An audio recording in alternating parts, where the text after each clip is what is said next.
Por favor, não me deixe aqui no escuro, murmurou o homem, sua voz quase sumindo entre o som da chuva ácida e o vento que cortava os arredores de Cracóvia. Suas mãos, sujas de lama e sangue seco, agarraram a barra do casaco surrado de Danuta com uma força que não parecia vir de um corpo tão debilitado. Naquele momento, o tempo parou sob a sombra dos pinheiros poloneses, e o destino de duas almas se entrelaçou de uma forma que ninguém poderia prever. O que Danuta faria a seguir não era apenas uma escolha entre o certo e o errado, mas um mergulho em um abismo que poderia destruir o pouco que ainda lhe restava, ou, quem sabe, trazer de volta a luz que a vida havia lhe roubado há décadas. Assista até o final, pois o que essa simples faxineira descobriu no fundo de um medalhão de prata vai desafiar tudo o que você acredita sobre justiça e poder. Depois me conta nos comentários, dando uma nota de 0 a 10 para essa história. E se essa narrativa te tocar de alguma forma, se inscreve no canal para apoiar meu trabalho. Eu conto muito com você nessa jornada. A manhã em Cracóvia não nasceu com o sol, mas com uma neblina espessa e úmida que parecia brotar diretamente do chão frio das antigas mansões de pedra. Para Danuta, aos 60 anos, o dia sempre começava muito antes de a primeira luz atravessar as janelas embaçadas de seu pequeno apartamento. O prédio, um bloco cinzento remanescente da era comunista, parecia exalar um cansaço eterno. Dentro daquelas paredes descascadas, o único som que preenchia o silêncio era a respiração pesada e sibilante de Pavel, seu neto de apenas 7 anos. O menino lutava contra uma asma severa, agravada pela umidade implacável que subia pelas fundações do edifício e se instalava em seus pulmões como um hóspede indesejado. Danuta preparava um chá fraco de ervas enquanto observava as próprias mãos. Eram mãos que contavam uma história de décadas de invisibilidade. Ásperas, com as unhas castigadas por produtos químicos e as articulações inchadas pelo contato constante com a água gelada. Ela era uma faxineira, alguém que passava a vida limpando a sujeira de pessoas que nem sequer sabiam o seu sobrenome. Mas aquelas mãos eram também o único escudo entre Pavel e o abismo da miséria total. Naquela manhã, o peso sobre seus ombros parecia dobrar. O inalador do menino estava nas últimas doses, e o dinheiro para comprar o próximo dependia exclusivamente do pagamento daquela diária. O destino de Danuta estava atado à vontade de ferro de Karolina, uma socialite cuja arrogância era tão vasta quanto a mansão que habitava. Karolina era o tipo de mulher que usava o perfume mais caro para esconder o cheiro da própria soberba. Naquela noite, a mansão receberia a elite da região para um jantar de gala, um evento onde se decidiriam destinos políticos e alianças empresariais sob o brilho de lustres de cristal. O aviso de Karolina na noite anterior fora curto e cortante como uma lâmina.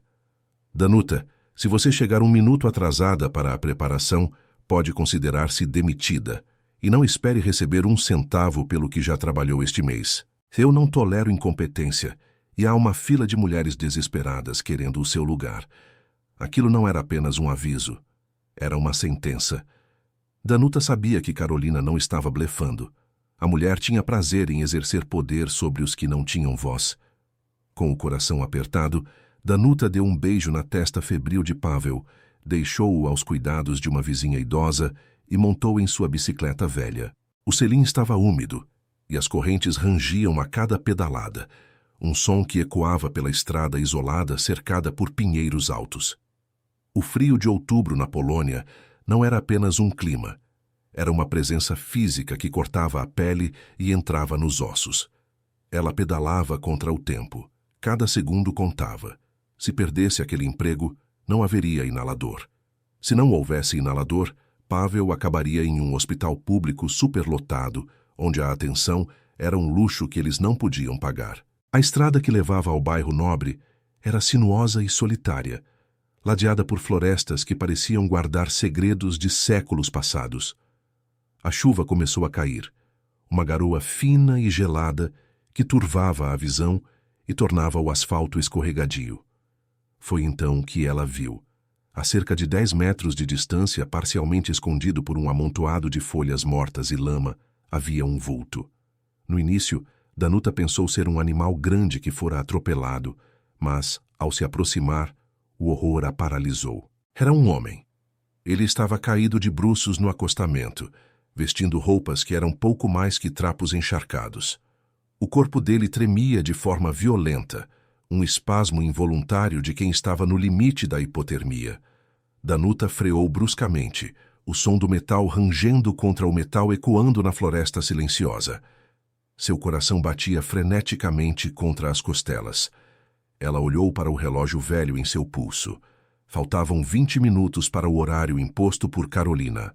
Se ela parasse ali, se envolvesse naquela situação, o atraso seria inevitável. Ela perderia o emprego. Perderia o dinheiro do remédio de Pavel. Por um momento terrível, a voz da sobrevivência gritou em sua mente: "Siga em frente, alguém mais vai passar. Você não pode se dar ao luxo de ser uma heroína hoje." Mas, enquanto ela começava a pedalar novamente, um som a deteve. Não foi um grito, mas um gemido baixo. Um som de sofrimento humano tão profundo que parecia vir de dentro da própria terra. Danuta olhou para trás e viu a mão do homem se estender debilmente, como se estivesse tentando alcançar a última gota de esperança antes de se apagar para sempre. Naquele momento, Danuta viu em sua mente o rosto de seu neto. Ela pensou: e se fosse o meu Pavel? E se o mundo decidisse que ele é invisível demais para ser salvo? A decisão foi tomada não com a razão, mas com a parte da alma que a pobreza ainda não tinha conseguido corroer. Ela jogou a bicicleta no chão e correu em direção ao estranho. "Senhor, o senhor consegue me ouvir?" ela exclamou, ajoelhando-se na lama sem se importar com suas únicas calças de trabalho. O homem estava gelado. Sua pele tinha um tom azulado assustador. Ele parecia idoso, com cabelos brancos e ralos que grudavam na testa suja. Danuta não hesitou.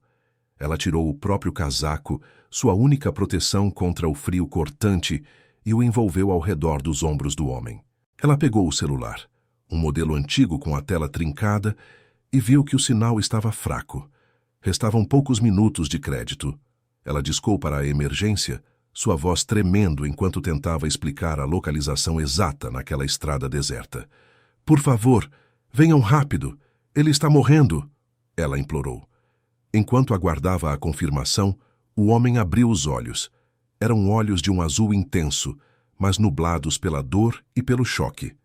Ele não parecia um mendigo comum, apesar dos trapos. Havia algo em seu rosto, uma estrutura óssea, uma dignidade que a sujeira não conseguia ocultar totalmente. Ele agarrou o pulso de Danuta com uma força inesperada, um aperto que fez a mulher estremecer. Seus lábios se moveram, mas nenhum som saiu de início. Danuta se inclinou para perto, o cheiro de mofo e frio vindo dele. "Janus", ele sussurrou. Janus."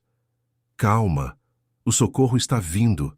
Danuta tentou tranquilizá-lo, mas o homem negou com a cabeça, um movimento fraco, mas urgente. Ele levou a mão trêmula ao pescoço e puxou um cordão de couro que estava escondido sob a camisa rasgada. Na ponta do cordão havia um medalhão de prata. Estava oxidado, escuro pelo tempo e pelo descaso, mas Danuta reconheceu o objeto instantaneamente. O coração dela falhou uma batida. Aquele medalhão não era um objeto comum. Ele carregava um brasão gravado, um desenho intrincado de um carvalho entrelaçado com uma espada. Danuta já tinha visto aquele desenho antes, muitas vezes. Ela o vira bordado nas toalhas de linho da mansão de Carolina, gravado nos portões de ferro e impresso nos papéis timbrados que ela recolhia do lixo do escritório de seu patrão, o marido de Carolina, um advogado influente e temido. Mas havia algo errado. Carolina sempre se orgulhou de ser a herdeira direta da linhagem que possuía aquele brasão, afirmando que sua família ocupava aquelas terras há gerações. No entanto, Danuta, em sua invisibilidade de faxineira, tinha ouvido conversas atrás das portas. Ela tinha visto há alguns meses, enquanto espanava o escritório, documentos que falavam de um atestado de óbito contestado e de uma herança que fora liquidada de forma apressada há 30 anos. O homem na estrada tentou falar novamente, apontando para o medalhão com desespero. "A chave, dentro. Janus sabe. Ele tossiu. Um som úmido que trouxe sangue aos seus lábios. Danuta sentiu um arrepio que não vinha do frio. Ela olhou para o medalhão e percebeu que ele não era apenas uma joia. Era uma pequena caixa. Mas antes que pudesse perguntar qualquer coisa, as sirenes da ambulância começaram a ecoar ao longe. O som das sirenes, que deveria ser um alívio, trouxe consigo a percepção esmagadora da realidade de Danuta. Ela olhou para o relógio. O horário de entrada na mansão já havia passado. Carolina, a essa hora, já estaria verificando o relógio de ponto com um sorriso cruel no rosto. Danuta sabia que, ao salvar aquele homem, ela acabara de destruir sua própria vida financeira. Ela estava demitida. O inalador de Pavel agora parecia uma meta impossível. Um sonho que se desfez na lama daquela estrada. Os paramédicos chegaram rapidamente, saltando da ambulância e assumindo o controle da situação. Eles olharam para Danuta, uma mulher de meia idade, sem casaco, encharcada e suja, parada ao lado de uma bicicleta velha. Para eles, ela era apenas mais uma moradora pobre da região. "Nós cuidamos dele agora, senhora. Pode ir", disse um deles de forma mecânica, sem nem olhar em seus olhos. Danuta ficou ali, parada, enquanto via o homem ser colocado na maca. Antes de fecharem as portas da ambulância, ele olhou para ela uma última vez. Não era um olhar de um estranho, mas o olhar de alguém que acabara de entregar seu segredo mais perigoso à única pessoa que teve coragem de parar. Ele ainda segurava o medalhão com força, mas em um movimento rápido que os paramédicos não notaram, ele o soltou. O objeto caiu silenciosamente na lama a poucos centímetros dos pés de Danuta. A ambulância partiu, as luzes azuis desaparecendo na neblina, deixando Danuta sozinha na estrada deserta.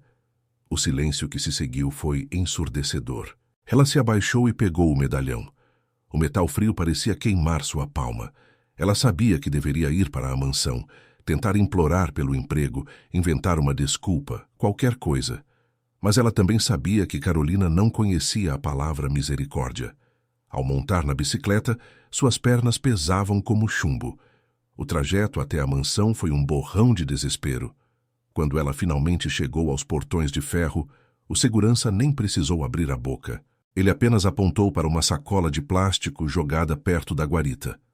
A patroa disse que se você aparecesse, era para te entregar isso. Suas coisas estão aí. E ela avisou que se você colocar os pés na propriedade novamente, ela chama a polícia por invasão. Danuta pegou a sacola. Dentro estavam seu avental e seus sapatos de limpeza velhos. Nenhum envelope com o pagamento. Nada. O vazio em seu estômago era mais doloroso que o frio. Ela olhou para a grande mansão, com suas janelas iluminadas e o som abafado de música clássica começando a tocar. Lá dentro, a vida continuaria em seu luxo obsceno. Aqui fora, o inverno estava chegando, e ela não tinha nada. Mas enquanto ela se afastava sob a chuva, sua mão se fechou ao redor do medalhão no bolso do casaco que ela conseguira recuperar. Havia algo naquela peça de prata que a impedia de cair no desespero total. Ela não sabia quem era aquele homem, nem por que ele tinha o brasão dos patrões dela no pescoço. Mas ela sabia de uma coisa. Ninguém é jogado em uma vala por acaso, e ninguém sussurra um segredo com tanta urgência se ele não for capaz de mudar o mundo. A volta para casa foi a mais longa de sua vida. Cada pedalada era um lembrete de seu fracasso como provedora. Como ela explicaria a Pavel? Como conseguiria o remédio? Ao entrar no prédio cinzento, o cheiro de repolho cozido e mofo a recebeu como um velho inimigo. Ela subiu as escadas lentamente, sentindo o peso de seus 60 anos como se fossem 100. Quando abriu a porta de seu apartamento, o som da tosse de Pavel a atingiu como um soco. "Vovó?" A voz pequena e cansada veio do quarto. Danuta respirou fundo, limpou o rosto molhado pela chuva e pela dor e tentou forçar uma voz calma. "Estou aqui, meu anjo. A vovó chegou." Ela se sentou à beira da cama do neto, acariciando seus cabelos úmidos de suor. Naquela noite, eles dividiram uma sopa rala de beterraba, a última que restava na despensa. Danuta não comeu quase nada. Seu estômago estava fechado. Depois que Pavel finalmente adormeceu, exausto pela luta para respirar, Ela se sentou à pequena mesa da cozinha, iluminada por uma única lâmpada amarela que piscava de vez em quando. Ela tirou o medalhão do bolso e o colocou sobre a mesa. Sob a luz fraca, a prata parecia pulsar. Com cuidado, usando uma faca de cozinha pequena, ela tentou encontrar a abertura que o homem mencionara. Suas mãos tremiam, mas a curiosidade e uma ponta de esperança que ela não conseguia suprimir guiavam seus dedos. Depois de alguns minutos houve um pequeno estalo. O medalhão se abriu. Dentro dele não havia uma foto ou uma mecha de cabelo, como seria de se esperar. Havia uma chave pequena de um metal dourado e antigo, com um formato peculiar que Danuta nunca vira antes. E dobrado milimetricamente sob a chave, um pedaço de papel de seda, quase transparente de tão fino. Com o coração disparado, ela desdobrou o papel. Havia apenas uma frase escrita em uma caligrafia elegante e firme, uma frase que fez o sangue de Danuta gelar e, ao mesmo tempo, ferver de indignação. A mensagem dizia: para o verdadeiro herdeiro de Janus, a verdade está enterrada onde a luz não toca o carvalho. Danuta sentiu que estava segurando um pedaço de uma história que fora apagada com violência. Ela pensou no homem na estrada, em sua fragilidade e em sua força. Ela pensou em Carolina e em seu marido, vivendo em um império construído sobre o que parecia ser uma mentira monumental. Mas, acima de tudo, ela pensou em sua própria invisibilidade. Por anos, ela limpara os chãos daquela mansão, ouvira os segredos sussurrados em jantares, vira os rostos que se escondiam atrás das máscaras sociais. Ela percebeu que aquele homem não fora jogado naquela estrada por um estranho. Ele fora descartado por alguém que queria garantir que ele nunca falasse. E por um capricho do destino, ele fora encontrado pela única pessoa que o mundo considerava insignificante demais para representar uma ameaça. Eles acham que eu não sou nada, murmurou Danuta para o silêncio do apartamento, enquanto seus dedos fechavam-se sobre a chave dourada. Eles acham que podem simplesmente apagar uma vida e continuar o jantar. Mas isso era só o começo. Danuta não sabia o perigo que estava correndo, nem que, a partir daquele momento, sua vida de faxineira invisível tinha acabado para sempre. O que ela descobriu em seguida a deixaria em choque, revelando que a corrupção naquelas mansões de pedra era muito mais profunda e sombria do que qualquer fofoca de cozinha poderia sugerir. O segredo daquela chave era a única coisa que poderia salvar seu neto, mas era também a única coisa que poderia custar a vida de ambos. E ela não tinha mais tempo a perder. A manhã seguinte trouxe um frio que parecia ter dentes, mordendo as frestas das janelas de madeira do pequeno apartamento. Danuta acordou com o som que mais temia no mundo. O silvo agudo vindo do peito de Pavel. O menino estava sentado na cama, os olhos arregalados pelo esforço de buscar o ar que parecia se recusar a entrar. Ela correu até a gaveta, mas o inalador estava vazio, emitindo apenas um sopro seco e inútil. O pânico, frio e paralisante, subiu por sua espinha, mas ela o engoliu. Ela não tinha o direito de se desesperar. Ela era a única proteção daquela criança. Sem o emprego na mansão e sem o pagamento dos últimos dias, Danuta revirou cada bolso de seus casacos velhos, cada fresta do sofá, encontrando apenas algumas moedas de zloty que mal comprariam um pão, quanto mais o medicamento caro. Ela sentiu uma onda de amargura. Por anos, ela limpou o mármore importado de Carolina, poliu pratas que valiam fortunas e agora, por um ato de humanidade, estava sendo condenada a ver o neto sofrer. Por que o mundo é tão cruel com quem só quer fazer o bem? Ela se perguntou em um monólogo silencioso e dolorido. Ela olhou para a chave dourada sobre a mesa, o objeto que agora parecia tanto uma promessa quanto uma maldição. Mas o pior ainda estava por vir. Por volta das 10 da manhã, uma batida pesada e autoritária ecoou na porta. Danuta sentiu um solavanco no coração. Não era a batida suave da vizinha. Ao abrir a fresta, ela deu de cara com um homem de terno cinza e expressão de pedra. Era o assistente do marido de Carolina. Ele não pediu licença, apenas estendeu um envelope com o timbre oficial da prefeitura. Dona Danuta, fui instruído a informá-la de que há irregularidades no seu contrato de aluguel social. A senhora tem 48 horas para desocupar o imóvel ou enfrentar o despejo forçado, disse ele, com uma voz desprovida de qualquer emoção humana. Danuta sentiu o chão sumir. Despejo? Eu moro aqui há 15 anos. Nunca atrasei nada. Ela protestou, a voz falhando. O homem apenas deu de ombros. Ordens superiores. Parece que a senhora perdeu a simpatia de pessoas muito influentes na cidade. Recomendo que comece a empacotar logo. Ele saiu, deixando para trás o cheiro de perfume caro e o rastro da injustiça. Danuta encostou a cabeça na porta, as lágrimas finalmente vencendo a barreira de sua força. Eles não queriam apenas demiti-la, eles queriam apagá-la. Queriam garantir que ela estivesse tão ocupada tentando sobreviver que não tivesse tempo de pensar no homem da estrada ou no medalhão. Mas eles não conheciam a teimosia de uma mulher que já tinha perdido tudo, exceto sua dignidade. Foi nesse momento de escuridão total que algo inesperado aconteceu. Um barulho estranho veio do corredor externo, um som de passos arrastados e uma respiração difícil. Danuta segurou o cabo de uma vassoura, o medo transformado em instinto de defesa. Quando ela abriu a porta novamente, o choque foi absoluto. Ali, encostado na parede descascada, estava o homem da estrada. Ele ainda usava as roupas do hospital, por cima das quais jogara um sobretudo velho e sujo que devia ter encontrado em algum lixo. Seu rosto estava pálido como a neve que ameaçava cair, e ele tremia violentamente. Eles foram me buscar no hospital, ele sussurrou, a voz falhando. Eu tive que fugir pela janela dos fundos. Você é a única pessoa que parou. Danuta não pensou duas vezes. Esqueceu o aviso de despejo, esqueceu sua própria miséria. Ela o puxou para dentro, fechando a porta com 3 voltas na chave.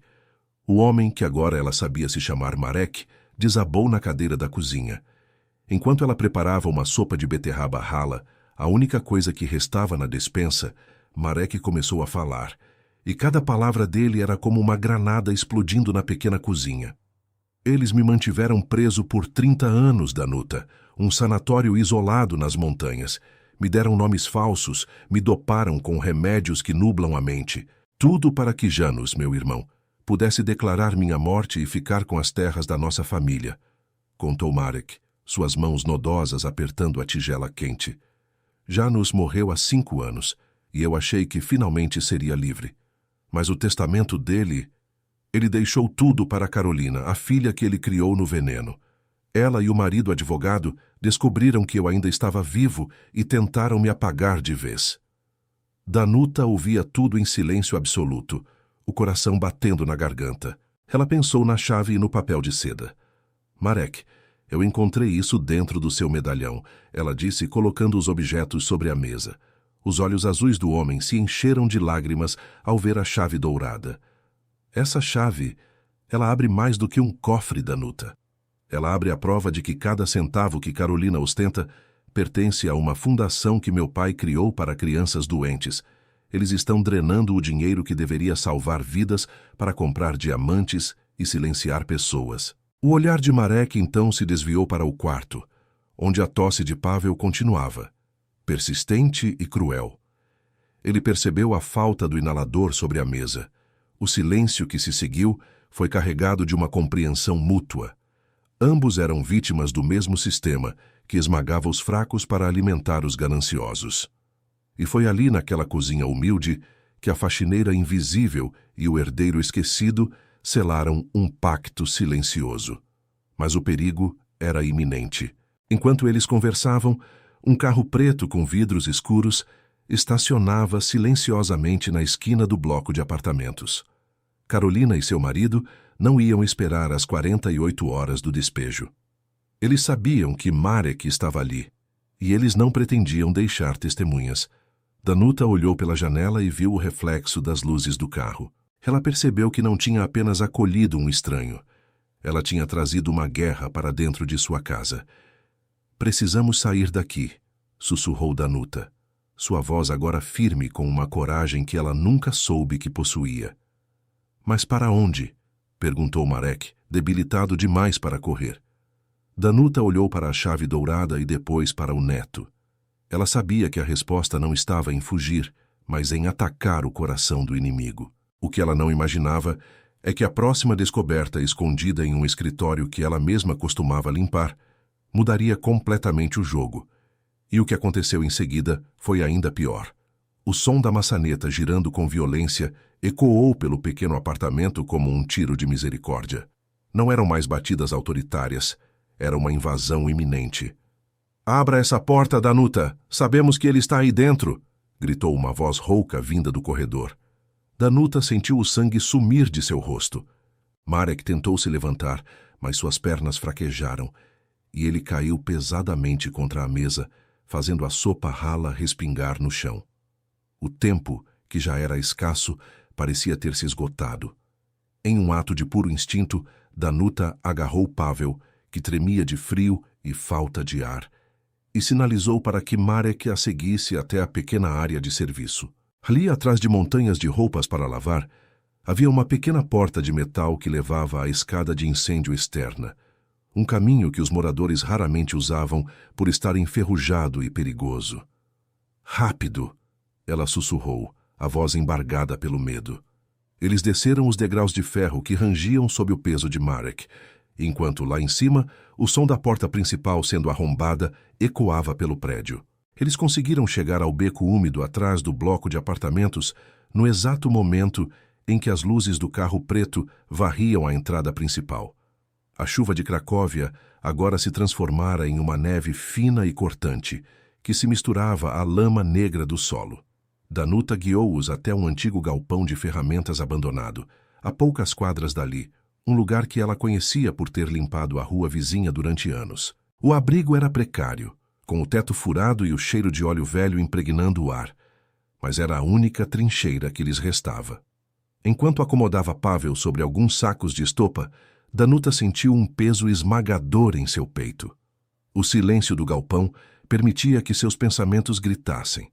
Ela olhava para o neto, cujo rosto estava ficando pálido, e uma culpa dilacerante a consumia. "O que eu fiz?" ela se perguntava, as mãos trêmulas escondidas sob o avental. Ela era apenas uma faxineira, uma mulher que deveria estar preocupada com o preço do pão e o calor do radiador. Agora ela era uma fugitiva, escondendo o herdeiro de uma fortuna enquanto seu próprio neto lutava para respirar. Ela se sentia pequena, insignificante diante do poder de Carolina e de seu marido advogado. A invisibilidade que sempre fora sua cruz agora parecia ser sua única proteção. Mas a que custo? Marek, percebendo o desespero nos olhos de Danuta, aproximou-se com dificuldade. "Danuta, eu sinto muito por ter trazido isso para a sua vida. Você não merece esse fardo", ele disse, a voz carregada de um arrependimento genuíno. Danuta olhou para ele e, por um momento, não viu o herdeiro de uma dinastia, mas apenas outro ser humano que o mundo tentou descartar.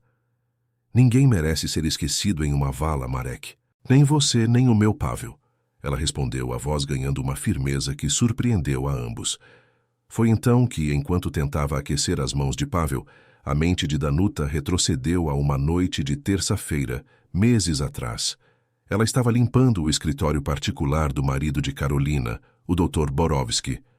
Ele achava que ela era surda ou idiota, pois discutia abertamente sobre contas e arquivos enquanto ela esfregava o chão a seus pés. Ela se lembrou dele gritando ao telefone sobre um documento maldito que fora enviado por engano para o arquivo morto da Biblioteca Central de Cracóvia, em vez de ser destruído.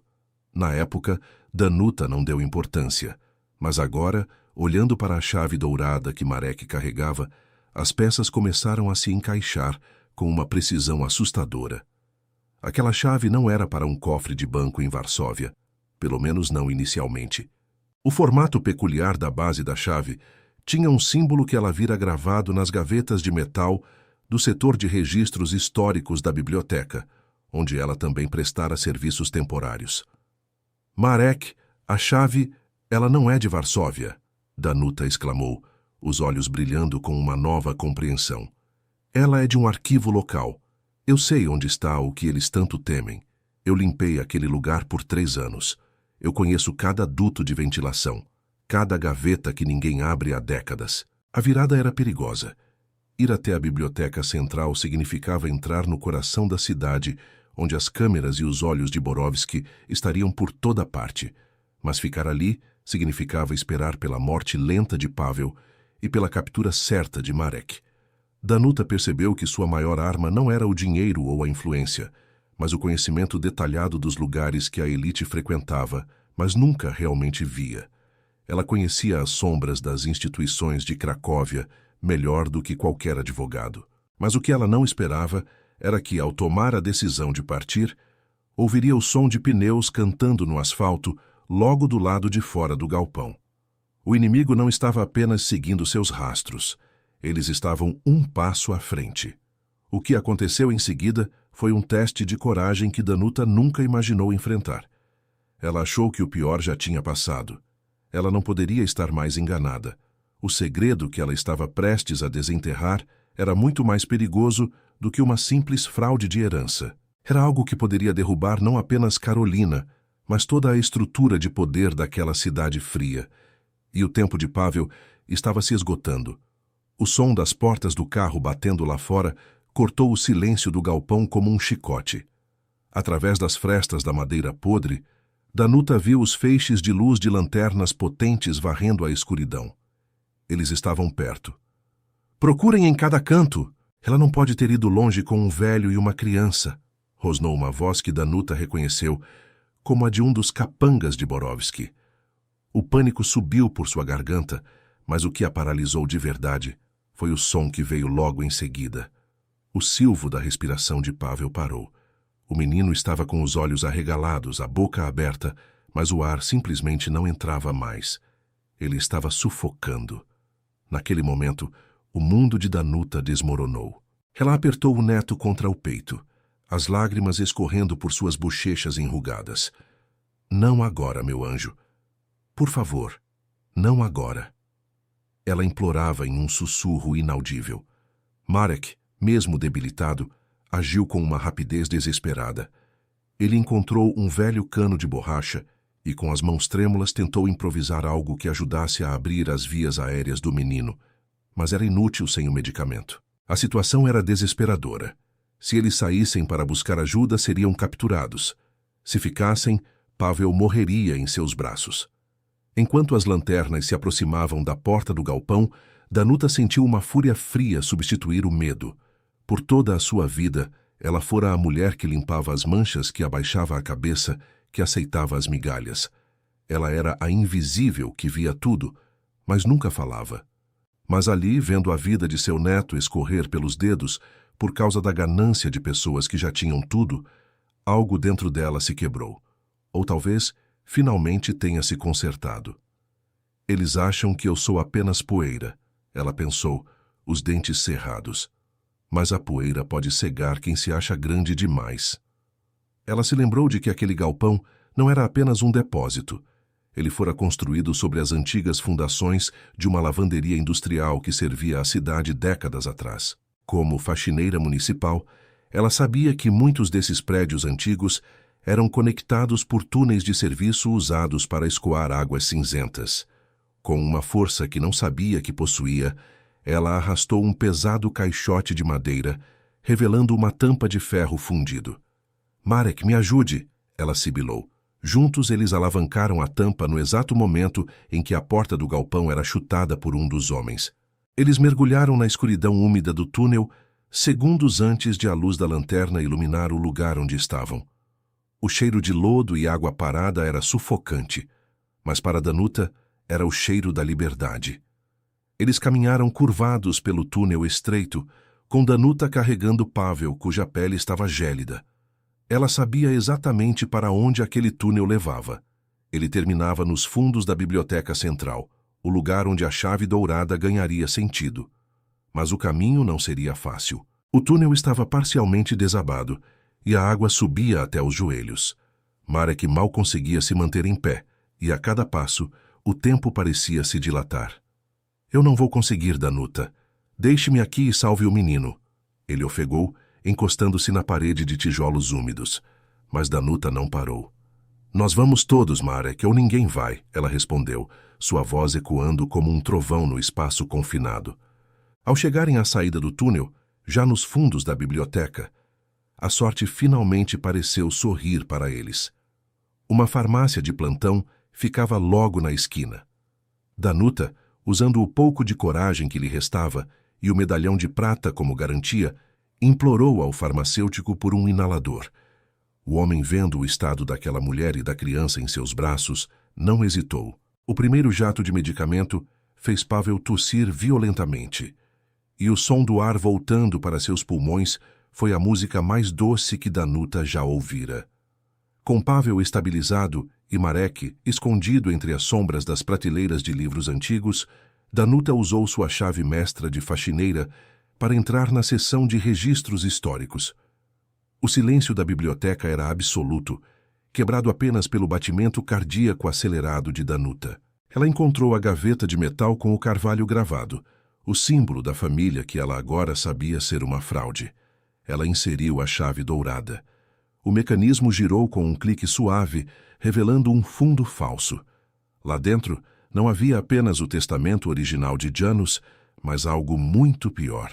Havia um registro de transferências bancárias que provava que Borovski e Karolina não estavam apenas roubando a herança de Marek.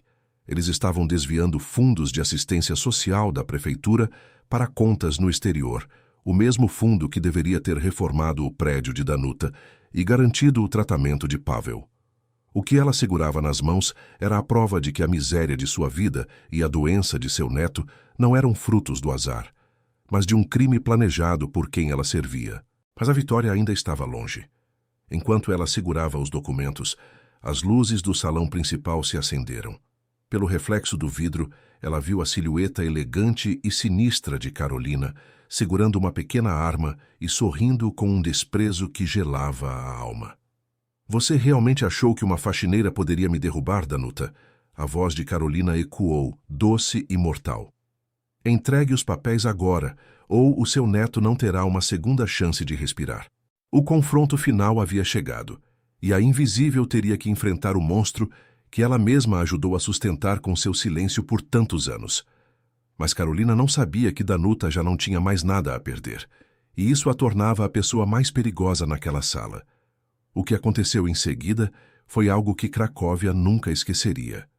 Entregue os papéis agora, Danuta, sibilou Karolina, o cano da arma tremendo levemente enquanto a luz fria da biblioteca refletia em seu olhar desesperado. Mas Danuta não recuou.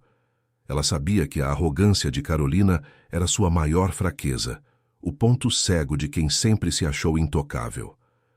Você esqueceu uma coisa, Karolina, disse a faxineira, sua voz firme como nunca fora em 60 anos. Eu passei a vida sendo invisível para você, mas quem é invisível ouve todos os segredos, e eu não estou mais sozinha. Naquele instante, o som de sirenes e passos pesados ecoou pelo saguão e Marek surgiu das sombras, não como um mendigo, mas como o verdadeiro dono daquela história. O confronto final não aconteceu no escuro da biblioteca, mas sob as luzes ofuscantes da mansão durante o ápice do jantar de gala. Danuta entrou pela porta principal, não mais com o avental sujo de água sanitária, mas com a cabeça erguida e os documentos originais em mãos, acompanhada por um oficial de justiça.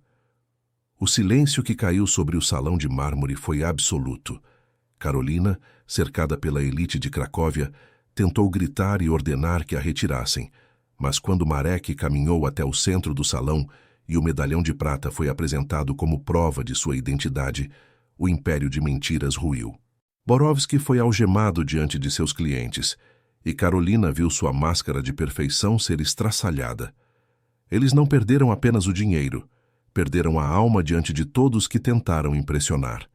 A justiça, que por 30 anos esteve enterrada sob camadas de ganância e papéis forjados, finalmente respirou.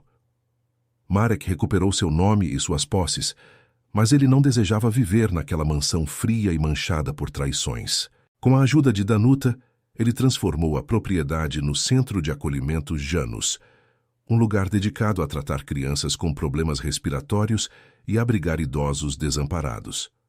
Danuta foi nomeada gestora do local, trocando as vassouras pela missão de garantir que ninguém mais fosse invisível naquela cidade. No jardim do novo centro, sob um sol de outono que agora parecia aquecer a alma, em vez de apenas iluminar o frio, Danuta observava Pavel correr livremente, o ar entrando puro e fácil em seus pulmões curados. Em suas mãos, ela segurava o medalhão de prata, agora polido e brilhante, refletindo a luz da tarde. Ela olhou para as próprias mãos, ainda marcadas pelo tempo, mas agora calmas e cheias de propósito. A lição era clara. A riqueza verdadeira não está no que acumulamos, mas no que temos coragem de salvar quando o mundo nos pede para desviar o olhar. A dignidade não se herda, ela se conquista através de atos de sacrifício. Se essa história tocou você de alguma forma, se inscreve no canal para apoiar meu trabalho. Eu prometo trazer histórias assim com frequência para fazer seus dias um pouco mais leves e cheios de significado. E me conta aqui nos comentários de 0 a 10, que nota essa jornada de Danuta merece? Eu leio tudo e faço questão de saber a sua opinião. Eu conto com você.